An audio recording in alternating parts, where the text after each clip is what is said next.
USC is building their defense. Anthony Lucas is the most recent USC transfer and the biggest one. And when I say biggest, I don't mean in terms of impact on the field. I mean he is a large human being. This guy is 6'6", listed at 270 pounds, even though I think he's probably a little bit closer to 300, but he carries that weight really well. And this is what I wanted to see from USC. Get these guys coming in through the transfer portal that are big, huge defensive players like this in order to stop the run. So like I said, Anthony Lucas was a freshman at Texas A&M last year, so he didn't get a lot of playing time. He did see his most snaps against Mississippi State and Alabama, so I found some good footage from that. Also, the training or the spring game that Texas A&M played, as well as some of his high school footage. So I'm just going to play this along while I tell you a little bit about him. He's pretty agile, I think, and quick on his feet, but coming out of his stance, I've noticed he can be pretty inconsistent at times, and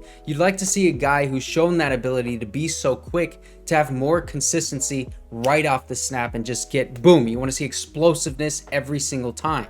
He's got a lot to learn in college football, and I think he does need to have a bit of an adjustment period to the speed of the game, but also he's probably going to come in right away and be a significant piece along this USC defensive line because God knows we need it. And now USC has added Kyon Barrs, who is 6'3", 300 pounds, Jack Sullivan, who is 6'5", 245 pounds, and Mason Cobb, the linebacker, 6'1", 220. He's really instinctive as well. He's got some good run-stopping plays as a linebacker from Oklahoma State. Jamil Muhammad, 6'2", 245 pounds, the linebacker, and now Anthony Lucas, who is 6'6", 270 on one of his light days. I mean, if he does intermittent fasting on an 18-hour window, then he's probably 270, maybe even 275. This guy looks closer to 300, and it's pretty clear that USC's intention is to stop the run. And remember, this defense, they just need to be able to get a few stops, and Caleb Williams is going to do the rest. In order for USC to win, they don't need to have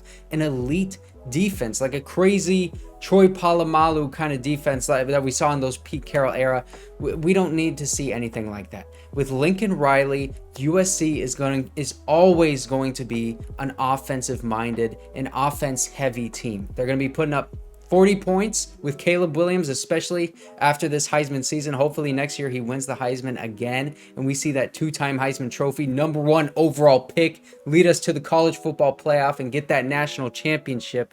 But we don't need to have a defense that's going to be amazing. They just need to be competent, and all of these transfers are looking really good. These are the kind of guys that I want to see, like Anthony Lucas, those big-bodied guys that can stop the run, and they just need to be competent on defense, and these transfers are good enough to make this defense competent. I am really excited for next season. This USC team is going to be really tough to beat with Caleb Williams because he's going to improve as well. This offense is going to get better. Don't forget about Dorian Singer. I mean, that's a big transfer for this offense as well. We're talking about all these defensive transfers because, yeah, we want the defense to be better, but this offense has the potential to be even better next season. I didn't even mention a linebacker coming out of high school, Tackett Curtis, who has the potential to be a really good linebacker and maybe get Shane Lee off the field at times because I think he can have that kind of impact right away.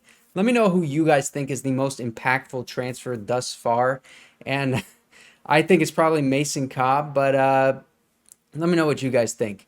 Thanks for watching the USC LAFB YouTube channel, and I will see you guys next time.